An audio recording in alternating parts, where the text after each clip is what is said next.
Welcome to divine news. నేను నీలిమా. ఇక details చూస్తే గుంటూరు జిల్లా ప్రత్తిపాడు మండల కేంద్రంలో ఖాళీగా దర్శనమిస్తున్న ఎక్సైజ్ శాఖ కార్యాలయం సిబ్బంది ఎవరూ లేకపోవడం గమనార్హం.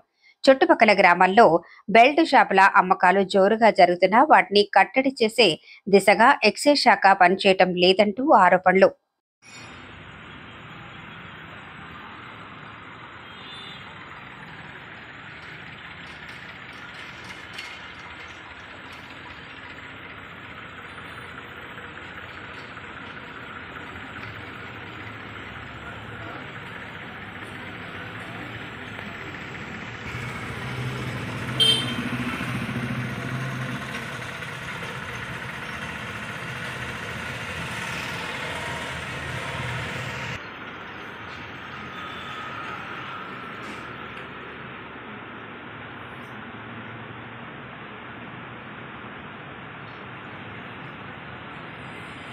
లేటెస్ట్ అప్డేట్ కోసం ఇప్పుడే మా ఛానల్ ని లైక్ చేయండి, షేర్ చేయండి, సబ్స్క్రైబ్ చేసి గంట సింబల్ ని క్లిక్ చేయండి.